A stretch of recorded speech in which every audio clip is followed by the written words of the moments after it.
अस्सलामु अलैकुम वरहमतुल्लाहि वबरकातुह। आप कर्ज़ में डूबे हुए हैं।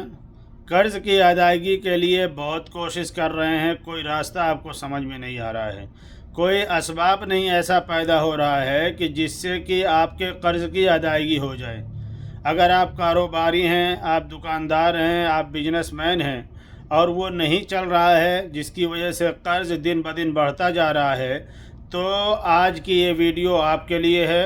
आप यकीन कामिल के साथ और रब की ज़ात पे तवक्कल करके अगर आज के इस बताए हुए वजीफ़े पे अमल करते हैं तो इंशाअल्लाह 3 दिन काफ़ी है। 3 दिन में इंशाअल्लाह कर्ज़ की अदायगी के असबाब पैदा होते हुए नज़र आएंगे, रास्ते खुलते हुए नज़र आएंगे और चंद दिनों में इंशाअल्लाह कर्ज़ की अदायगी भी होगी और आपके ज़िंदगी में खुशियाँ भी आएंगी।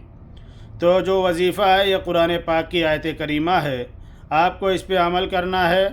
आपको मैं बता रहा हूँ आयत करीमा क्या है, पढ़ने का तरीका क्या है, ख्याल से सुनिए और उस पे अमल करने की कोशिश कीजिए। कुरान पाक में आयत करीमा है जिसे हम और आप आयतल कुर्सी कहते हैं।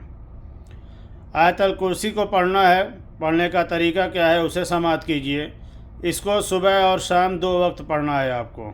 सुबह में पहले इसको पढ़ने से पहले आप पाक साफ़ बावज़ू होकर कहीं बैठ जाएं। पहले दरूद इब्राहिमी 11 बार पढ़ें, फिर 41 बार आपको आयतल कुर्सी पढ़ना है और उसके बाद लास्ट में आपको 11 बार दरूद इब्राहिमी पढ़ना है। दिल में आपकी नीयत ये हो कि या अल्लाह मैं कर्ज़ में मुब्तला हूँ, इससे मुझे निजात दे दे। शाम को मगरिब के बाद या इशा के बाद भी आपको इसी तरीके से पढ़ना है। आप सिर्फ़ और सिर्फ 3 दिन आप अमल कर लीजिए। इंशाअल्लाह ताला मेरे रब का करम हुआ तो 3 दिन मुकम्मल होते होते आपके कर्ज़ की अदायगी के लिए असबाब पैदा होना शुरू हो जाएंगे, रास्ते खुल जाएंगे और आपकी ज़िंदगियां खुशहाल हो जाएंगी।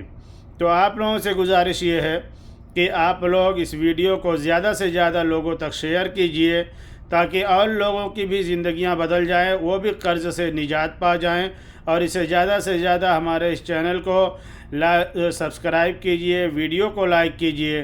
फिर इंशाअल्लाह ताला मिलते हैं किसी दूसरे कुरानी वजीफ़े के साथ। तब तक के लिए अल्लाह हाफिज़। अस्सलामु अलैकुम।